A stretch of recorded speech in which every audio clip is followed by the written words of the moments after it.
여러분 이 사람이 누구냐면 좀 오타가 났네요. 커크 존스인데 커트 존스라고 나왔습니다. 커크 존스라고 하는 사람인데 지난 4월 달에 이 사람이 나이아가라 폭포에 다이빙을 시도했던 사람이에요. 나이아가라 폭포가 한 51m 정도 되는 굉장히 말 그대로 전 세계 3대 폭포 안에 들어가는 그런 폭포인데 아무 구조 장비 없이 그냥 맨손으로 다이빙을 시도했었어요. 근데 안타깝게도 이분이 살아 돌아오지를 못했습니다. 그래서 나이가 53세, 젊은 나이는 아닌데, 근데 이분이 이 나이아가라 폭포 떨어진 거에 다이빙을 도전한 게 첫 번째가 아니었어요. 14년 전에도 한번 똑같이 도전을 했었습니다. 그래서 말 그대로 맨손으로 다이빙을 했는데 놀랍게도 그때는 성공해가지고 살아나와가지고 기자들하고 인터뷰를 했어요. 어떻게 인터뷰를 했냐면 진짜 다이빙을 해보니까 왜 사람들이 폭포에서 죽는지를 알겠다는 거예요. 소용돌이가 너무 이렇게 쳐가지고 자기도 간신히 살아나왔다고 그러는데 지금 53세가 된 14년 뒤에 다시 도전했다가 결국은 성공을 거두지 못했던 것입니다. 이 기사를 제가 이렇게 보면서 어떤 생각을 했냐면 이 사람이 14년 전의 자기와 지금 14년이 흐른 자기를 이렇게 잘 구분하지 못했다는 거죠. 14년 전에도 성공했으니까 여전히 지금도 난 아직 튼튼하고 하니까 성공할 수 있다라고 생각을 하고 그렇게 무모하게 죽으려고 뛰어든 건 아닐 거예요. 그죠? 살아 돌아올 수 있을 줄 믿고 이제 도전을 했는데 결국 이렇게 됐죠. 여러분, 사람들은요 이렇게 생각하고 사는 경우가 많습니다. 예전의 나를 지금의 나와 말 그대로 비슷한 사람이라고 생각을 하는 거죠. 제가 요즘 여러분 운동을 굉장히 열심히 하고 있습니다. 근데 운동을 열심히 하게 된 계기가 뭐였냐면 제가 몇 달 전에 이제 피트니스를 한 달에 10불 주는 피트니스를 끊어가지고 이제 운동을 하게 됐는데 제가 느낀 게 뭐냐면 너무 내 몸이 약해졌다는 거예요. 팔굽혀펴기를 하는데 세상에 5개를 못 하겠는 거예요. 제가 여러분 한참 때는 팔굽혀펴기 100개를 하고도 이렇게 별로 그렇게 힘들지 않았던 아주 강한 체력을 가지고 있었습니다. 근데 5개도 못하니까 배가 많이 나온 것도 아니잖아요. 제가 너무 충격을 받았습니다. 그래서 그때부터 시작해서 팔굽혀펴기를 아주 굉장히 열심히 했습니다. 근데 지난주에는 제가 몇 개까지 했느냐? 24개까지 올렸어요. 할렐루야는 아니지만 하여튼 제 체력이 굉장히 좋아졌죠. 24개. 야, 드디어 이제 조금 있으면 옛날의 체력이 회복되겠구나라고 생각을 했습니다. 근데 이번 주에, 그러니까 지난주에 굉장히 제가 좀 쇼크를 먹었어요. 왜 쇼크를 먹었냐면 여러분 혹시 아세요? 이게 문틀에다가 이렇게 매달아 갖고 이렇게 턱걸이 하는 거? 네, 그게 있잖아요. 그게 이제 우리 아들을 제가 줬는데 이 녀석이 방학 때라서 저희 집에다 놓고 이제 그거를 갖다가 이제 제가 발견을 하게 된 거예요. 그래서 이제 내가 팔굽혀펴기가 잘 되니까 턱걸이도 한번 도전을 해봐야지. 제가 턱걸이를 옛날에는 한 20개씩 했어요. 턱걸이 20개 하는 남자들이 많이 없었어요. 많이 해봐야 2-3개인데 제가 20개를 했으면 굉장히 팔 힘이 좋은 거예요. 그래가지고 이제 제가 이 팔굽혀펴기 24개의 저력을 가지고 이렇게 턱걸이를 딱 도전했습니다. 몇 개 했을까요?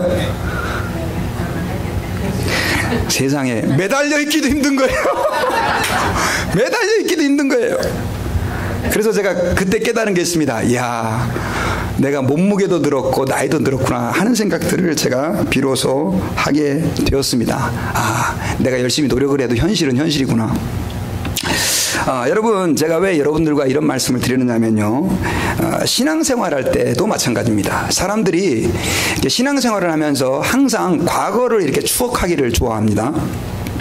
내가 옛날에 이렇게 열심히 신앙생활을 했는데, 옛날에는 기도도 정말 열심히 하고 많이 하고 찬양할 때마다 정말 나에게는 뜨거움이 있었고 또 전도를 할 때도 막 정말 물불 안 가리고 우리 지난주에도 제가 그런 설교를 잠깐 했지만 하나님 앞에 충성하고 헌신할 때가 있었는데 이런 생각들을 늘 하면서 그때 우리와 나를 물론 완전히 똑같지는 않지만 그때 내가 이런 사람이었는데 하는 생각들을 가지고 은근히 자기도 모르는 사이에 그때의 자기와 현재의 자기를 동일시하면서 같은 사람이라고 생각하면서 신앙생활하는 경우가 많이 있습니다.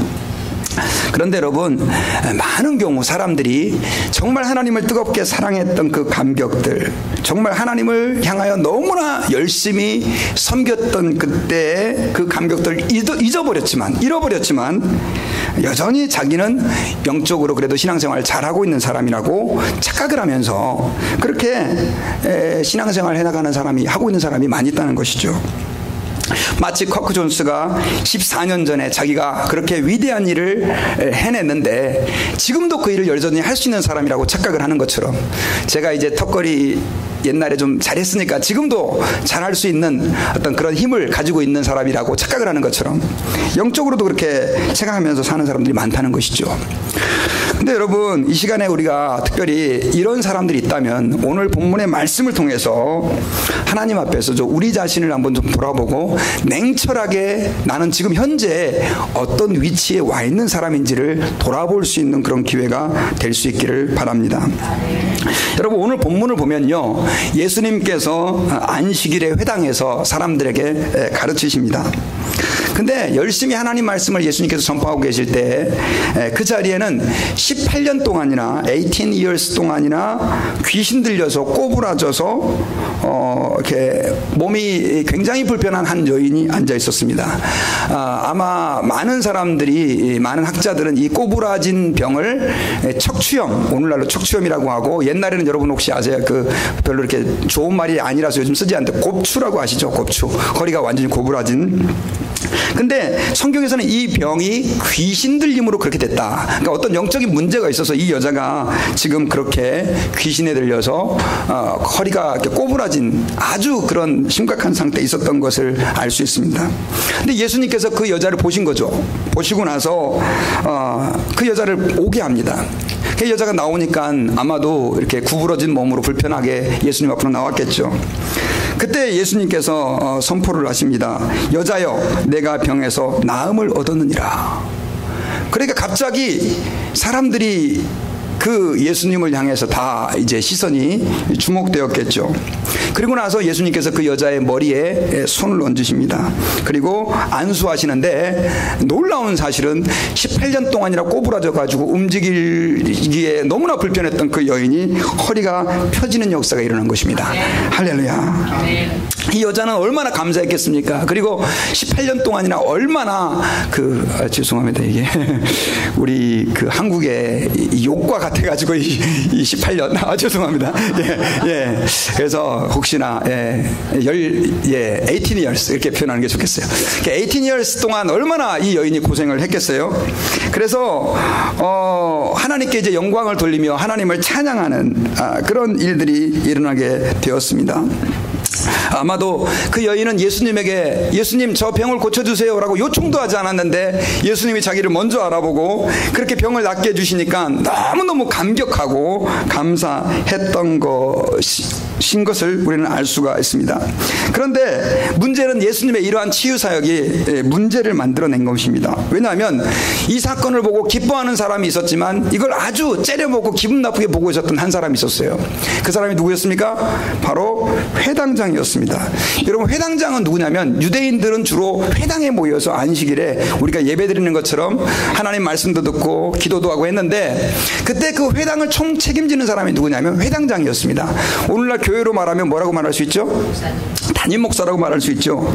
근데 이 사람이 막 화를 내는 거예요. 그러면서 뭐라고 얘기를 하냐면요, 우리 14절 말씀 봅시다. 14절 말씀에 보니까 우리가 같이 한번 읽어볼까요? 시작. 회당장이 예수께서 안식일에 병 고치는 것을 분내어 물에게 이르시되 일할 날이 엿새가 있으니 그동안에 와서 고침을 받을 것이요 안식일에는 하지 말 것이니라 하거늘. 뭐라고 회당장이 얘기했냐면 일할 날이 엿새나 있는데 왜 하필이면 안식일에 와가지고 병을 고쳤냐라고 예수님에게 시비를 건 것입니다. 회당장이 화를 낸 이유는 뭐였냐면 안식일날 예수님이 하지 말아야 될 일을 했다라고 하는 것이죠. 근데 여러분, 왜 그렇게 그러면 이 회당장은 안식일날 예수님이 병자를 고쳐줬다고 그래서 화를 내고 그것 때문에 안식일날 하지 말아야 할 일을 했다라고 그렇게 예수님을 향하여 컴플레인을 했을까요? 그 이유는요, 유대인들은요 십계명의 4계명인 안식일을 굉장히 중요하게 지켰습니다. 그래서 이 십계명을, 특별히 안식일을 기억하여 거룩히 지키라라고 하는 이 십계명의 4계명을 그들은 잘 지키게 하기 위해서 수많은 규정을 만들어낸 거예요. 안식일 날 해도 될 일, 해서는 안 될 일. 근데 안식일 날 중요한 그 구약 성경의 정신은 뭐냐면 뭘 하지 말라는 거였어요? 일을 하지 말라는 거였어요. 일을 하지 말라. 여러분, 하나님께서 왜 안식일 날 일을 하지 말라 그랬을까요? 하나님 앞에 예배하는 일, 그것이 가장 중요하다. 그러니까 다른 일들로 인해서 그 일이 방해돼서는 안 된다는 것이 하나님의 그 안식일을 주신, 안식일 날 일하지 말라고 하신 정신이었어요. 근데 문제는 그 일의 범위가 애매한 거예요. 어디까지가 일이고 어디까지가 일이 아닌가. 그래가지고 그 유대인 학자들은 모여가지고요, 그걸 정한 거예요. 그때 몇 가지를 정했냐면 전체 39가지를 정한 거예요. 39가지. 그 중에 대표적인 게 뭐냐면 불을 피우면 안 돼요. 안식일날 불을 피우면 안 돼요. 그러니까 옛날에 불을 안 피우면 밥을 해 먹을 수 있습니까? 없습니까? 없죠. 그러니까 밥도 안식일 되기 전에 미리 다 해놔야 되는 거예요. 그리고 당연히 뭐 다른 이렇게 뭐 등불을 킨다든가 이런 것도 안식일날은 안 되는 거예요. 그리고 또 안식일날 사람들이 이렇게 많이 이렇게 그 당시 걸어 다녔는데, 걸어 다니는 것도 어떻게 했습니까? 거리 제한을 둔 거예요.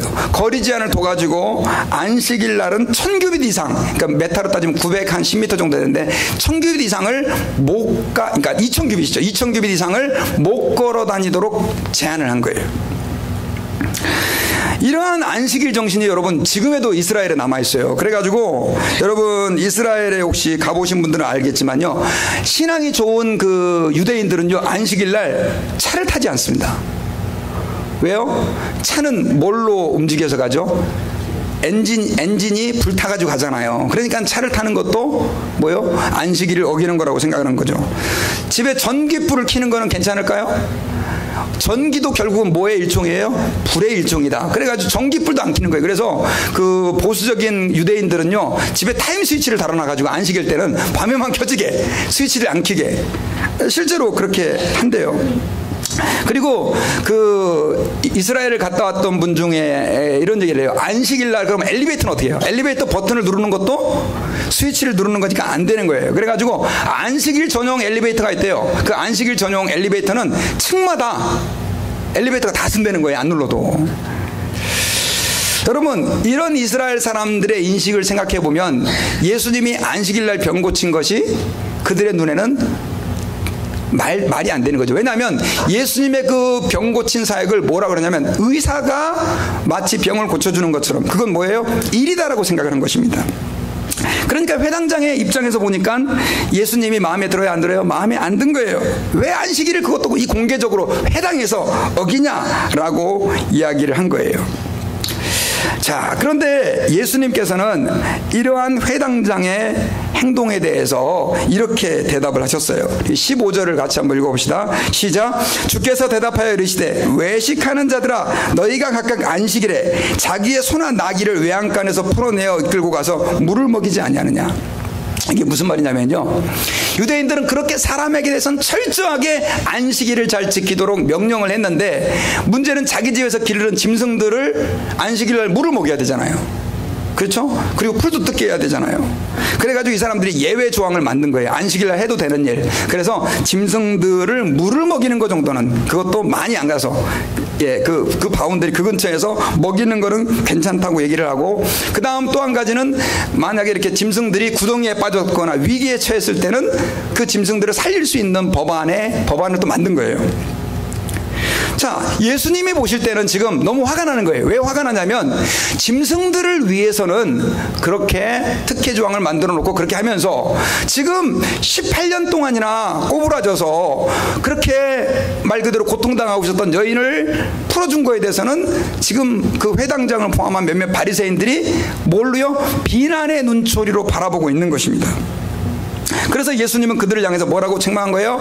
외식하는 자들아, 거짓된 행동을 하는 자들아 라고 예수님께서 책망을 한 것입니다. 그리고 예수님께서 이렇게 덧붙이셨죠. 같이 한번 읽어봅시다. 시작. 그러면 18배 동안 사탄에게 매임받은 이 아브라함의 딸을 안식일에 이 매임에서 푸는 것이 합당하지 아니하냐. 예수님의 말씀이 맞나요? 틀리나요? 맞죠. 여러분, 지금 이 회당장과 일부 바리새인들은 말 그대로 완전히 율법에 쩔어가지고 진짜 하나님께서 우리에게 명령해 주신 중요한 것을 잊어버렸습니다. 그것이 뭐냐면 구약성경과 신약성경에 공통적으로 반복되는 것이 있는데, 그것은 뭐냐면 우리 예수 믿는 사람들이 누구를 사랑해야 돼요? 하나님을 사랑하고 이웃을 내 몸과 같이 사랑하라. 이것이 율법과 선지자의 강령이에요. 가장 중요한 거예요. 근데 지금 오늘 본문에 나오는 이 회당장은 뭐가 없어졌어요? 하나님을 사랑하는 것처럼 보였지만 그 정말 18회 동안이나 그 척추병으로 고통당하던 그 여인에 대한 긍휼의 마음이 있어요, 없어요? 전혀 없었던 것을 알 수가 있습니다. 더더군다나 짐승들이 목말라 할 때는 물을 먹이게 하면서, 짐승들이 위기에 처했을 때는 도와주는 걸 허용하면서, 사람이 그렇게 고통당하고 있는 것에 대해서 말 그대로 마음이 너무나 굳어지고 묻어진 그 회당장을 포함한 바리새인들에 대해서 예수님께서는 어떻게 하신 겁니까? 화를 내고 있는 것을 알 수가 있습니다. 여러분, 여기서 우리가 발견할 수 있는 게 있어요. 그게 바로 뭐냐면요, 그 회당장은 지금 열심히, 어떻게 말하면 오늘날 교회 뭐처럼 담임 목사처럼 자기가 회당장의 일을 성실하게 수행하고 법을 잘 지키면서 어쩌면 말 그대로 하나님 앞에 칭찬받을 만한 행동을 하고 있다라고 자기가 생각하면서 그 일을 하고 있었는지 모릅니다. 그러나 정작 주님이 우리에게 요구했던 가장 중요한 하나님을 사랑하는 마음, 형제를 사랑하는 마음, 그 마음은 지금 어떻게 돼요? 완전히 메말라버린 것을 우리는 알 수가 있는 것이죠. 여러분, 오늘날도 그럴 수 있어요. 아까 제가 얘기했지만요, 목사가, 저도 지금 설교 준비를 열심히 해가지고 하나님 말씀을 여러분들에게 증거하고 있습니다.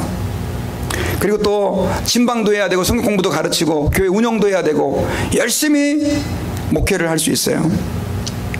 그런데 그렇게 목회를 하면서도 제가 하나님의 백성에 대한, 성도들에 대한 사랑의 마음이 메마를 수 있어요, 없어요? 있다는 거죠. 요즘에 그렇게 목회하는 사람들이 많아요. 죄송하지만 저도 솔직하게 고백하면 언제나 뜨거운 마음으로 여러분들을 사랑하면서 목회하지 못할 때가 있어요. 근데 문제는 그게 문제인 걸 모른다라고 하는 거죠. 여러분, 요즘에는요, 한국 교회에서 그 목사님들이 이렇게 뜨는 캐치프레이즈 같은 게 있답니다. 그게 뭐냐면, 우리 교회는 상식적인 교회입니다. 이번 주에도 그 여러분 그 PD 수첩인가에 그 어디 교회 그것이 알고 싶다. 예, 거기에 나왔죠. 그 성락교회. 예, 그 교회는 물론 이단 교회입니다. 하지만 뭐 안 믿는 사람들이 뭐 그 교회나 저 교회나 다 비슷하다고 생각하겠죠. 근데 여러분, 정통교회도요, 얼마나 많은 목회자들이 지금 문제를 일으키고 있는지 몰라요. 그러니까 요즘엔 교인들이 우리 목사님한테 많이 안 바래. 상식만 지켜주세요, 목사님. 상식만. 그래가지고 우리 교회는 상식적으로 목회합니다 했더니 교회가 부흥이 됐다는 거예요. 워낙에 안 상식적인 교회가 많으니까. 근데 여러분들에게 여쭤볼게요. 정말 상식적으로 목회자가 목회하면 됩니까? 여러분, 목회자는요, 하나님을 사랑해야 돼요. 그리고 성도들을 정말 사랑하면서 목회해야 돼요. 조금 말 그대로 부족한 게 있어도 목회자에게 더 중요한 것은 목회적인 스킬, 문제를 안 일으키는 것이 아니라 그 안에 뭐가 있어야 되냐면 하나님을 뜨겁게 사랑하는 마음이 있어야 되고요, 또 한 가지 성도들의 영혼을 사랑하는 마음이 있어야 되는데, 이제는 누구도 그 사랑하는 마음이 식어지고 그 사랑하는 마음이 메말라진 것에 대해서 문제를 제기하는 사람이 없어요. 목사가 겉으로 문제만 안 일으키면 된다 이거예요. 여러분, 저를 위해 기도해 주세요. 제 마음이 식지 않도록요. 여러분, 성도들도 마찬가지입니다. 성도들에게 여러분 필요한 게 뭡니까? 목사님, 저는 주일날 한 번도 안 빠지고요, 올해 개근했습니다. 저는요, 목사님 11조금도 너무 잘해요. 그리고 성경을 꼬박꼬박 잘 읽어요. 저는 기회가 되는 대로 전도도 합니다. 여러분들에게 여쭤볼게요. 괜찮은 성도입니까? 아닙니까? 대답하기 곤란하세요? 괜찮은 성도죠. 그렇게 하는 사람들이 뭐 많이 있습니까? 근데 그렇게 하는데 그 마음이 하나님을 사랑하지 않고 하나님의 백성에 대한, 이웃에 대한 냉랭한 마음을 가지고도 그렇게 할 수 있다는 거예요, 여러분요. 쉽게 말하면 하나님을 사랑하는 마음이 다 식어지고 이웃에게 대한 사랑의 마음이 다 식어지고 교회를 열심히 할 수 있고요, 교회 잘 나올 수 있고 교회에서 내 맡겨진 직분 충성할 수 있다는 거예요. 죄송합니다. 아무도 그거 가지고 뭐라고 시비 안 겁니다. 저는 회당장이 그렇게 문제 있는 사람이었다고 생각하지 않습니다. 근데 그 회당장의 마음 안에 이웃에 대한 사랑이 없다는 것이 결국 예수님이 그 여인을 치료해 줄 때 그는 예수님을 비판하면서 확연하게 드러나 버린 것이죠. 예수님은 그를 향하여 뭐라고 얘기했습니까? 외식하는 자들아. 우리도 외식하는 자들이 될 수 있다는 것이죠. 여러분, 저는 여러분들에게 여쭤보고 싶습니다. 여러분들 주님 사랑하십니까? 얼만큼 사랑하십니까? 여러분 이웃을 사랑하십니까? 얼마만큼 사랑하십니까? 우리는 주님에게 대한 사랑의 온도를 한번 측정해 봐야 됩니다. 몇 도예요, 몇 도? 펄펄 끓는 마음으로 주님을 사랑하고 있습니까? 아니면 이만큼 그냥 주님에게 대한 사랑이 불씨처럼 남아가지고 그냥 섬기고 있습니까? 여러분, 주님은 에베소 교회를 향해서 이렇게 말씀하셨습니다. 너희가 첫사랑을 버렸다. 에베소 교회는요, 굉장히 주님 앞에 잘했던 교회입니다. 괜찮았던 교회란 말이에요. 이단을 분별해내고 교회를 열심히 하는 그런 교회였었어요. 요즘 말로 말하면요, 말 그대로 100점 중에서 한 90점 이상은 받는 그런 교회였단 말이에요. 근데 여러분, 에베소 계시록 2장 2절에 보니까 주님이 에베소 교회를 향해서 이렇게 말씀하셨어요. 우리 같이 한번 읽어봅시다. 시작. 내가 내 행위와 수고와 내 인내를 알고 또 악한 자들을 용납하지 아니한 것과 자칭 사도라 하되 아닌 자들을 시험하여 그들의 거짓된 것을 내가 드러낸 것과 또 내가 참고 내 이름을 위하여 견디고 게으르지 아니한 것을 아노라. 그쵸? 에베소 교회는 괜찮은 교회였다니까요, 여러분요. 무슨 에베소 교회 계시록 2장만 얘기하면 그 교회 문제 있는 교회 아니었어요. 에베소 교회는 정말 괜찮은 교회였었어요. 열심히 하나님의 일을 하는 교회였었어요. 그런데 여러분, 주님이 책망할 것이 있다고 합니다. 자, 같이 한번 읽읍시다. 시작. 그러나 너를 책망할 것이 있나니 너의 처음 사랑을 버렸느니라. 에베소 교회에 한 가지 문제점이 있었어요. 그게 뭐였어요? 처음 사랑이 없어진 거예요. 겉으로 하나님을 향한 열심과 주님의 일에 대한 충성심은 남아있었지만 그들의 마음이 식어져 버린 거예요. 하나님을 사랑하는 온도가 차가워져 버린 거예요. 그래서 예수님께서는 권면하십니다. 같이 한번 읽어볼까요? 시작. 그러므로 어디서 떨어졌는지를 생각하고 회개하여 처음 행위를 가지라. 만일 그리하지 아니하고 회개하지 아니하면 내가 내게 가서 내 촛대를 그 자리에서 옮기리라. 여러분, 교회가요, 껍데기만 있다고 하나님이 좋아하는 거 아니에요. 이 에베소 교회를 향해서 주님이 지금 말씀하시는 얘기를 잘 들어야 돼요. 뭐라고 얘기를 하냐면 어디서 떨어졌는지를 생각하고 회개하여 처음 행위를 가지라. 처음 행위가 뭡니까? 주님을 사랑하는 뜨거운 마음이에요. 근데 그거 회개하지 않고 돌이키지 않으면 어떻게 하겠다고요? 촛대를 옮기겠다. 이거 무슨 뜻인지 아시죠, 여러분? 교회 클로즈 하겠다는 뜻이에요. 교회가 주님에게 대한 사랑 없이, 이웃에게 대한 사랑의 마음 없이 존재하는 교회는요, 하나님이 볼 때 교회가 아니에요. 그러니까 문 닫는다는 뜻이에요. 여러분, 이거 그냥 우리 흘려들으면 안 돼요.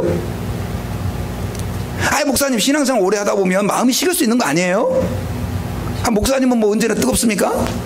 저도 안 뜨거워요. 그래서 이 말씀을 두려워하는 거예요.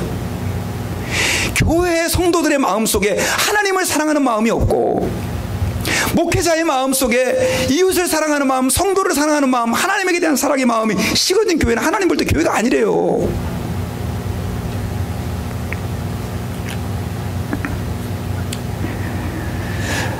마치 회당장하고 똑같은 거죠. 회당장.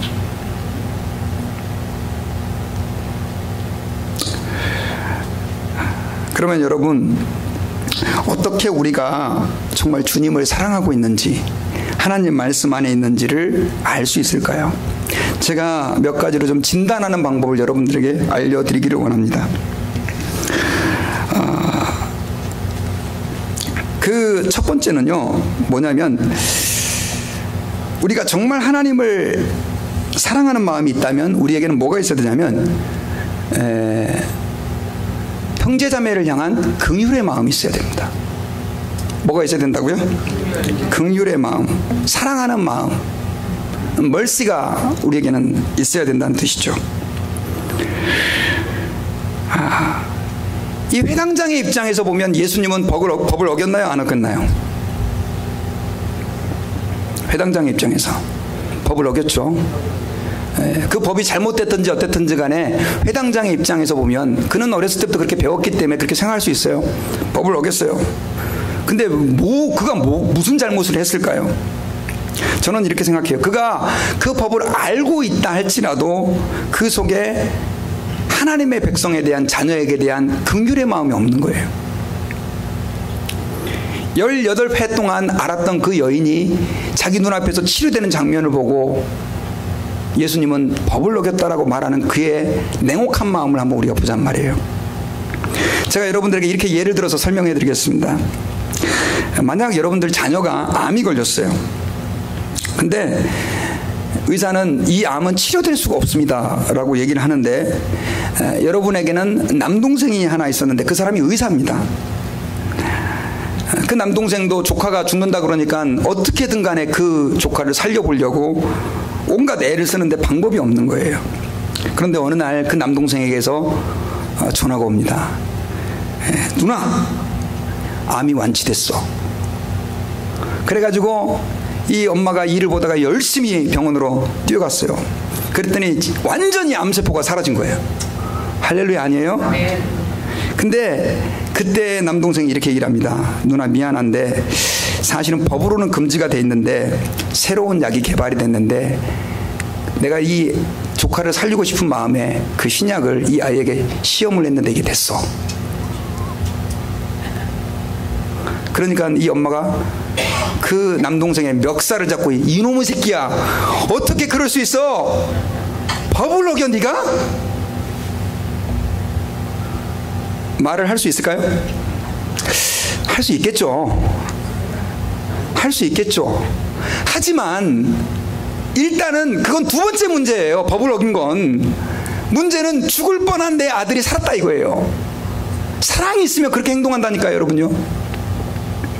그 회당장의 입장에서 그 여인이 18회 동안 그렇게 고통당하며 앓고 있다가 치료됐으면 안식일을 어겼던, 물론 그것도 심각하지만 그 회당장은 어떻게 해야 됩니까? 일단은 기뻐해야죠. 그 여인을 눈꽃만큼이라도 사랑한다면 법은 나중에 따지더라도. 예수님이 지금 지적하는 게 그거예요. 그 법도 잘못됐지만 그 마음속에 뭐가 없는 거예요? 사랑이 없는 거예요. 여러분, 마찬가지예요. 우리도 형제자매에게 대한 사랑이 식어질 수 있어요. 여러분들이 만약 형제자매에게 대한 사랑이 식어졌다면 하나님에게 대한 사랑의 온도가 차가워졌다고 하는 것을 깨달아야 됩니다. 그것은 뭘로 나타나느냐? 무관심으로 나타나죠. 무관심.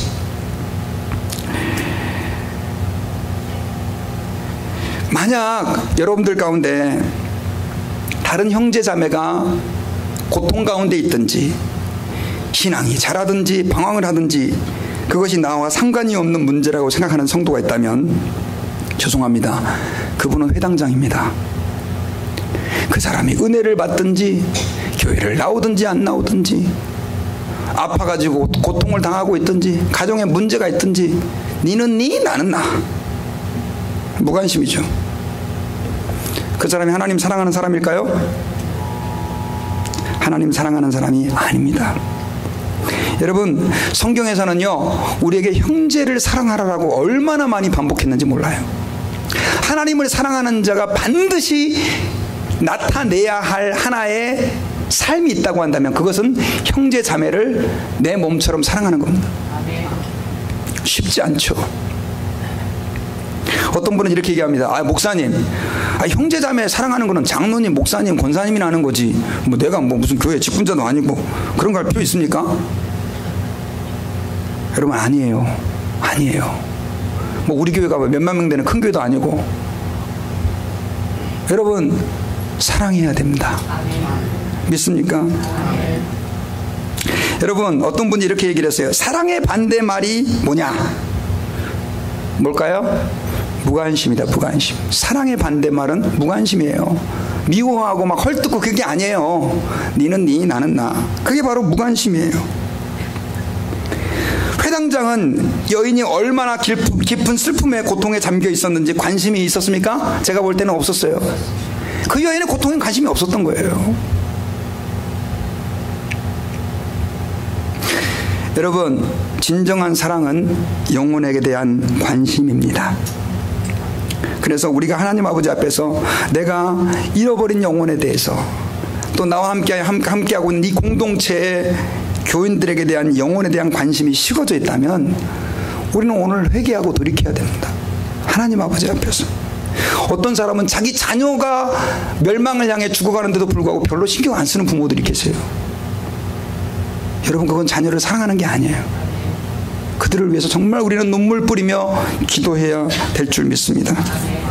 제가 휴스턴에 2단 세미나 간다고 그랬잖아요. 근데 거기에 그 2단 중에 이제 신천지가 포함이 되어 있거든요. 근데 이제 이번에 그 신천지가 어떻게 예수 믿는 사람들을 포섭하는가. 여러분, 그 신천지로 가는 사람들의 97%가 크리스찬인 거, 교회에 다니는 사람인 거 아시죠? 여러분, 혹시 외부에서 성경 공부하자는 사람들이 있으면 거의 90%가 신천지라고 생각을 해야 돼요. 반드시 저한테 얘기하시고 교회 밖에서 하는 성경 공부는 참여하지 마십시오. 근데 제가 그 준비를 하면서 뭘 느꼈냐면요, 야, 이 신천지 사람들이 포섭할 때 있잖아요. 어떤 사람이 이렇게 얘기를 해요. 한 아파트에, 한 집에 300번을 찾아가잖아요. 아파트에 300번을, 한 동에 300번을 찾아가면 한 사람을 건질 수 있대요. 이게 신천지의 원리예요. 전도할 사람들 있잖아요. 사돈의 팔촌까지 직업이 뭐고 취미가 뭔가지 다 파악을 하는 거예요. 그러고 나서 계획적으로 접근을 하는 거예요. 그리고 그 신천지에 있다가 빠져나온 사람이 얘기를 하는데 뭐라 그러냐면요, 나중에 이제 그렇게 관계를 이렇게 형성하고 나중에 이제 복음방에서 이제 2개월 하고 그러고 나서 이제 신천지인 것을 그 사람들이 공개를 하는데, 우리 신천지다. 그럼 사람들이 어떻게 해야 될 줄 모르는데요. 근데 신천지에서 못 나온대요. 그 사람들이 너무 잘해줘가지고. 그러면서 자기는 지금까지 교회에서 한 번도 그런 사랑을 경험해 본 적이 없대요. 물론 이단하고 우리가 같을 수는 없죠. 근데 오늘날 교회가 얼마나 사랑이 식어졌냐고요. 얼마나 이기적이 되었고 얼마나 우리밖에 모르는 교회가 되었냐고요. 저 자신부터 회개합니다. 우리는 하나님 앞에서 사랑을 회복해야 될 줄 믿습니다. 그럼 어떻게 우리가 그 사랑을 회복할 수 있을까요? 저는 두 가지라고 생각하는데, 그 첫 번째 방법은 기도입니다. 여러분, 신앙생활하면서 기도가 소홀해지면요, 하나님에게 대한 사랑이 식어집니다. 기도는 하나님과의 가장 밀접한 교제입니다. 그냥 기도회만 의무적으로 참여하는 게 아니라 여러분들이 하나님 앞에서 적극적으로 주님 앞에 기도하시기를 주의 이름으로 부탁드립니다.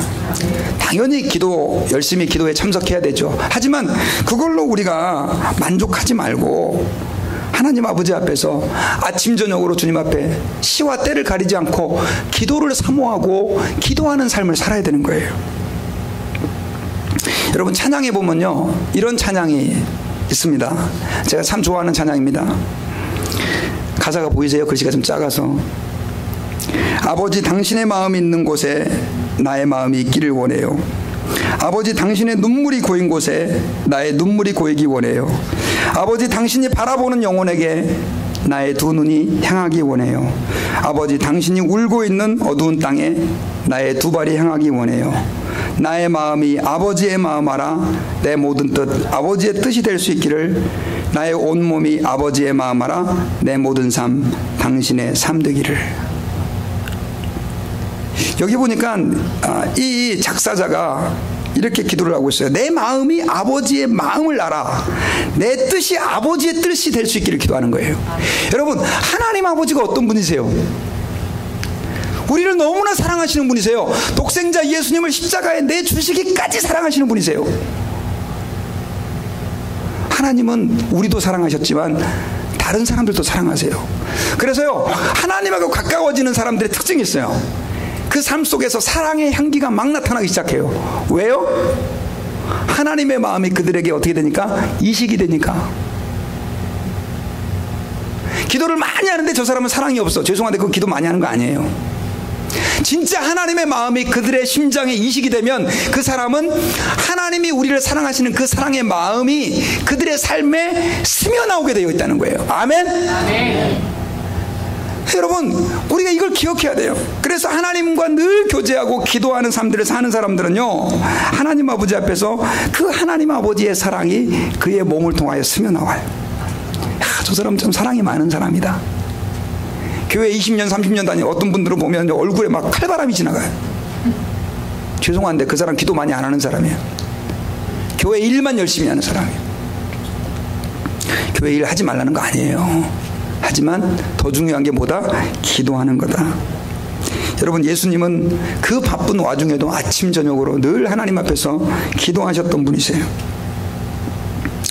저는 여러분들에게 제안합니다. 기도하시기를 바랍니다. 근데 기도가 어렵다는 분들이 많이 계세요. 근데 기도를 제가 잘하는 방법을 가르쳐 드릴게요. 일단은 시간과 장소를 확보해야 돼요. 신앙생활 하신 지 얼마 안 된 분들은 10분부터 시작하세요. 저녁에, 아침에, 내가 제일 좋은 시간에 그 10분 동안은 기도가 안 돼도 그냥 가만히 앉아 계시는 거예요. 기도하면서. 조금 신앙생활 익숙하신 분들은 30분. 조금 더 하나님 앞에 가까이 지내고 싶으신 분들은 어떻게 해요? 1시간. 시간을 정하라고요. 시간을. 그래서 9시부터 10시까지 기도하기 시작했다 그러면 핸드폰 다 꺼놓고 또 기도하다 핸드폰 받지 마시고 그 시간 하나님 앞에서 하나님과 교제하기 위해서 애를 쓰는 거죠.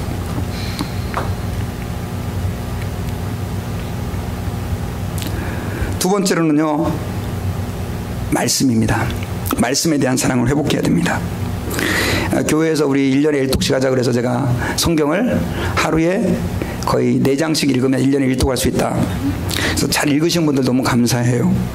그런데 여러분, 그냥 읽으면 하나님에 대한 사랑이 안 생깁니다. 그냥 읽으시면. 성경을 읽으실 때 진심으로 하나님의 음성을 듣기를 사모하는 마음으로 그렇게 성경을 읽어야 됩니다. 지난주 뉴스를 보니까요, 기독교인들 가운데 75%는 하나님 말씀이 나를 고통에서 건져주었고 갈 길 몰라 방황하는 나를 붙잡아줬다, 이렇게 고백을 하더라고요. 할렐루야. 얼마나 놀라운 일이에요. 여러분, 하나님 말씀이 우리의 인도자예요. 쓸데없는 거 의지하지 마시고 하나님 말씀을 가까이 하는데, 여러분들 요즘에는 하나님 말씀을 읽기가 너무 힘든 시대가 됐어요. 너무 볼 게 많아요. 드라마도 옛날에는 텔레비 시간 놓쳐버리면 못 봤는데 지금은 그냥 인터넷으로 그냥 다 내가 원하는 만큼 볼 수 있어요. 여러분, 성경 의무적으로 석장만 읽지 마시고 저는 여러분들의 모든 여가 시간을, 물론 운동도 해야 되고요, 그 다음 산책도 하셔야 되고 또 뉴스도 보셔야 돼요. 그러나 그 시간을 제한해 놓고 나머지 시간은 성경을 읽는 일에 쏟으실 수 있기를 부탁을 드립니다. 식당에서 밥 기다릴 때 성경 읽으십시오. 핸드폰 있잖아요. 병원에서 치료 기다릴 때 성경 읽으십시오. 화장실에 볼일 볼 때도 목사님 어떻게 거룩한 하나님 말씀을 화장실에서 저는 괜찮다고 생각해요. 이 말은 왜냐하면 주야로 수시로 하나님 말씀을 가까이 하라는 거예요. 의무감으로 목사님 오늘 저 넉 장 딱 읽었어요, 끝. 그러지 마시고 하나님 말씀을 여러분들 최대한 여러분들의 삶 속에 가까이 여러분들을 붙들 수 있도록 하시라는 거예요. 시편 1편에 보면요, 우리 잘 알고 있는 말씀이죠. 같이 한번 읽어봅시다. 시작. 복 있는 사람은 악인들의 꾀를 따르지 아니하며 죄인들에게로 서지 아니하며 오만한 자들의 자리에 앉지 아니하고 오직 여호와의 율법을 즐거워하여 그 율법을 주야로 묵상하는 자로다. 여기 보니까 복 있는 사람은 뭘 즐거워하여? 여호와의 율법, 말씀을 즐거워하여 그 율법을 언제로요? 주야로 묵상하는 자라. 하루에 석장 딱 읽지 마시고, 물론 그것도 귀해요. 안 하는 사람보다 100배 낫습니다. 그러나 그거 읽어놓고 나머지 또 계속해서 하나님 말씀이 밤낮으로 여러분들에게 묵상되어지는 축복이 있기를 주의 이름으로 부탁드립니다. 아멘. 그는 시냇가에 심은 나무가 철을 따라 열매를 맺으며 그 잎사귀가 마르지 아니함 같으니 그가 하는 모든 일이 다 형통하리로다. 하나님이 형통함을 주신대요. 근데 이것과 함께 더 큰 선물이 주어지는데, 이렇게 말씀을 사랑하는 사람에게는요, 하나님을 사랑하는 마음이 생겨요. 하나님을 사랑하는 마음이 그 말씀을 통해서 우리에게 주어진다는 거예요. 시편 119편에 보면 이 사람은 얼마나 하나님을 사랑했는지, 내가 모든 재물을 즐거움같이 주의 증거들의 도를 즐거워하였나이다. 아멘. 아멘을 안 하세요. 돈 그려놨잖아요. 돈이 좋으세요? 말씀이 좋으세요? 여러분, 돈 줄까요? 말씀 줄까요? 그러면 당연히 목사님 돈 주세요. 우리 다사랑교회 교인들은 목사님 말씀을 주세요. 어떤 분은 둘 다요. 근데 이 시편 기자는 얼마나 하나님 말씀을 좋아했는지, 내가 모든 재물을 즐거움같이, 부정하는 거 아니에요. 돈 저도 좋아해요. 다 좋아해요. 주의 증거의 도를 좋아했다는 거예요. 그리고요, 20절에서는 뭐라고 얘기하냐면, 주의 규례들을 항상 사모함으로 내 마음이 상하나이다. 제가 상한다는 말의 히브리 문자를 원문을 찾아봤더니 무슨 뜻이냐 봤더니요, 상한다는 말은 계속 문지르거나 두들겨가지고 결국 조각나거나 부서지는 거예요. 그러니까 하나님 말씀을 너무 사모함으로 내 마음이 부서져 버리는 거예요. 그런 마음이 있어요, 여러분? 죄송한데 저도 좀 별로 없어요, 솔직히. 그래서 제가 목사님 좀 제대로 하세요. 저에게 설교하는 마음으로, 주여, 이게 저 기도 제목 됐어요. 이 말씀이 내 말씀 되게 해주세요. 그런 마음으로 제가 지금 여러분들에게 말씀드려요. 이게 하나님 사랑하는 사람들이에요. 저는 말씀의 결론을 맺습니다. 회당장은요, 겉으로는 회당장이었고 율법을 잘 지키는 사람처럼 보였습니다. 회당의 일을 잘 처리해 나가는 그런 good worker, 그러니까 굉장히 일을 잘하는 사람이었습니다. 그러나 그는 마치 에베소 교회가 이단을 분별하고 하나님 앞에 인내하며 하나님의 일을 잘했지만 첫사랑을 잃어버린 것처럼 그 마음속에는 하나님에게 대한 사랑, 이웃에게 대한 사랑이 식어져 있다고 하는 것을 예수님께서 지적하셨어요. 근데 그 회당장의 모습이 우리의 모습일 수도 있다는 것이죠. 우리도 그렇게 하나님 일은 하지만 내 마음은 하나님에게 대하여, 이웃에게 대하여 차가워진 마음으로 교회에 나오고 신앙생활하고 직분을 맡아 행할 수 있다는 것이에요. 저는 그런 신자를 괴물이라고 표현하고 싶습니다. 에베소 교회를 향해 주님은 그 교회 문 닫겠다고 하셨어요.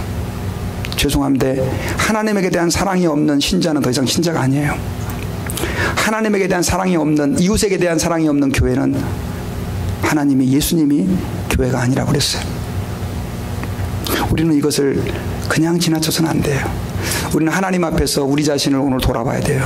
그리고 기도와 말씀으로 하나님에게 대한 사랑을 다시 불일듯 회복해야 될 줄 믿습니다. 기도하겠습니다. 아버지, 오늘 말씀을 통해 우리를 봅니다. 근데 너무나 많이 우리의 영혼이 하나님에게 대한 사랑, 또 주의 백성에 대한, 이웃에게 대한 사랑을 잊어버리고 신앙생활을 했던 것을 발견합니다. 주여, 저희들을 용서해 주시고 오늘 이 시간 저희들을 회복시켜 주옵소서.